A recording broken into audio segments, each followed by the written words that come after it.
Ça fait longtemps, bonjour ou bonsoir, ça dépend de l'heure à laquelle vous regardez cette vidéo. Aujourd'hui, comme chaque début du mois, on se retrouve pour parler des films que j'ai été voir en salle le mois dernier. Le premier film, La zone d'intérêt de Jonathan Glazer. Le commandant du camp de concentration d'Auschwitz habite à seulement quelques mètres du camp. Seul un mur sépare les deux lieux. On va suivre la vie qu'entretient cette famille juste à côté de l'horreur. Est-ce que j'ai aimé ce film? C'est un film assez fort, on va voir pourquoi. C'est d'ailleurs le film que j'ai préféré regarder en salle au mois de février. Sandra Hüller choisit décidément bien ses rôles au cinéma, puisqu'on retiendra également sa performance dans le film Anatomie d'une chute de Justine Triet, sorti l'an dernier, et qui a d'ailleurs tout raflé au César. Elle joue super bien jusqu'à en devenir détestable. Pas elle, hein, le personnage qu'elle joue. Mais ça en devient inquiétant, parce que limite, son personnage devient plus détestable que le personnage du commandant, son mari. Son mari qui est carrément dans les camps. Elle n'est jamais directement en contact direct avec les gens dans le camp, mais son comportement est exécrable. Elle montre clairement l'égoïsme de la situation. D'un point de vue plus technique, le film joue énormément sur les sons. C'est ce qui fait de lui un film marquant d'ailleurs. Dès le début du film, le spectateur est invité à se concentrer sur le son. La séquence d'ouverture commence avec un écran noir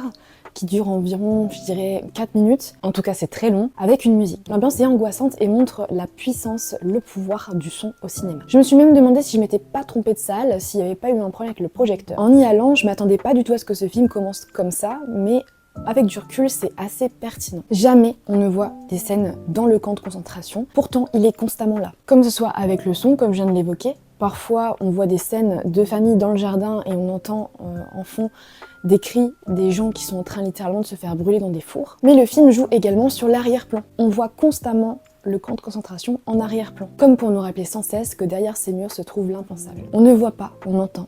Pire, on imagine. Et je trouve ça terrible, mais c'est vraiment bien pensé. À ma connaissance, je n'ai pas d'autres films en tête qui parlent de ce sujet de cette manière, et je pense que c'est pour ça qu'il sort du lot. Je me suis posé plein de questions durant mon visionnage, mais surtout, la famille n'entend plus les cris. Cette famille s'est littéralement habituée à ces cris atroces, et je trouve ça encore plus perturbant. Le personnage de la grand-mère semble en quelque sorte représenter le spectateur. Elle est la seule personne lucide et prend conscience de la situation. La fin m'a beaucoup marquée, mais je vais pas en dire plus parce que je veux pas spoiler, c'est pas le but de la vidéo. Mais j'espère sincèrement que ce film gagnera un Oscar, car il le mérite amplement. Passons tout de suite au second film que j'ai été voir en salle le mois dernier, Le Molière imaginaire d'Olivier Py. On va suivre la vie de Molière, enfin ces 2 dernières heures pour être plus précise, juste avant de mourir sur scène en incarnant son dernier rôle. J'adore le théâtre, c'est une de mes passions, et j'adore aussi Molière. Alors quand j'ai vu la bande-annonce pour la première fois, j'étais super heureuse, j'avais qu'une seule hâte, c'était d'y aller. Mais j'avoue avoir été un peu déçue. Tout le film est un enchaînement de plusieurs plans-séquences. Je pense pas que ce soit un seul et même plan-séquence, mais vraiment plusieurs gros plans-séquences coupés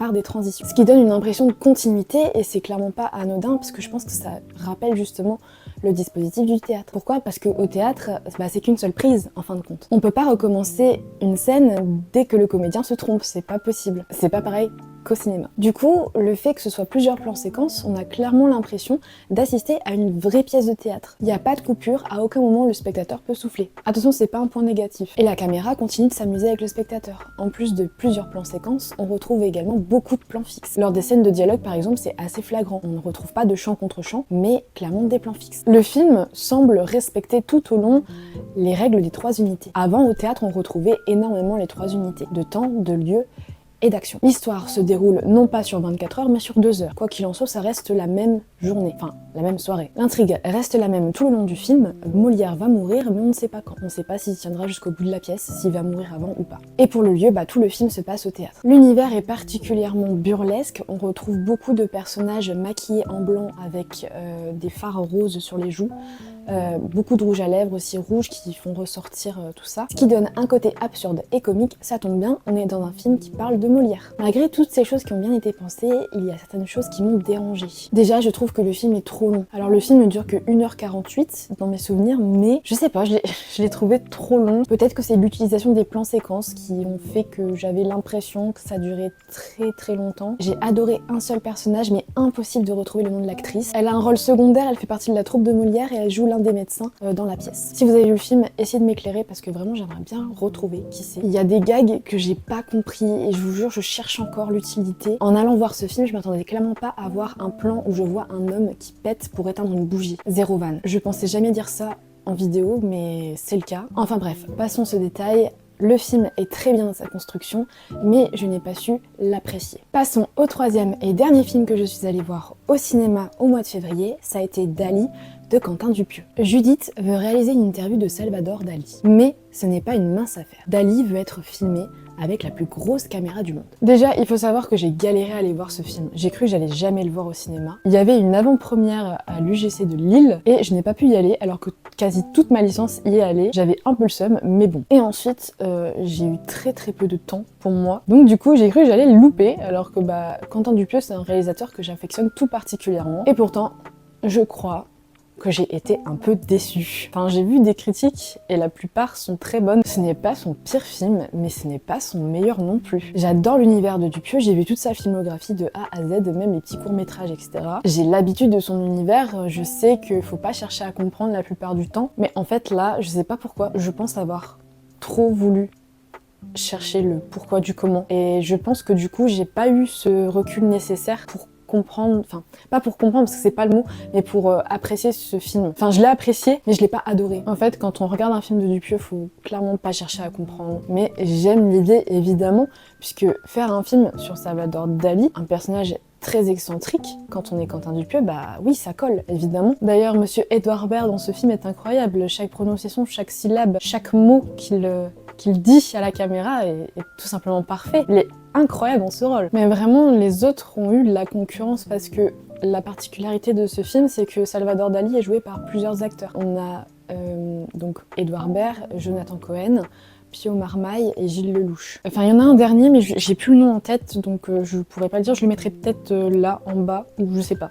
Et clairement, je trouve que Edouard Baird est le meilleur en fait pour jouer ce personnage. Et du coup, chaque acteur représente une période de la vie de Dali, d'après ce que j'ai compris. Donc je trouve ça pertinent évidemment, puisque le film parle de Dali, donc oui. Par contre, je trouve que c'est pas assez équitable. Par exemple, Gilles Lelouch et Pio Marmaille, on les voit quasiment jamais du film. Enfin, surtout Pio Marmaille. Vraiment, à tout casser, il est là dans 5 scènes. Je n'ai pas trop compris pourquoi, je pense que c'est fait exprès, enfin je suppose. En tout cas, je suis clairement ouverte au débat, aux explications de ce film parce que je suis un peu perdue. Donc n'hésitez pas à me dire ce que vous en avez pensé en commentaire de ce film, si vous avez mieux compris, si je me trompe complètement et que je divague sur des sujets qui n'ont aucun rapport avec le film. Vos commentaires sont les bienvenus. Ce dernier film conclut ce mois de février, un mois un peu léger. Je l'ai dit dans la vidéo avant, mais j'ai eu très peu de temps pour moi. Et par contre, les films que j'ai été voir au mois de février, voilà, c'était pas un mois tip top. Par contre, je vous annonce tout de suite,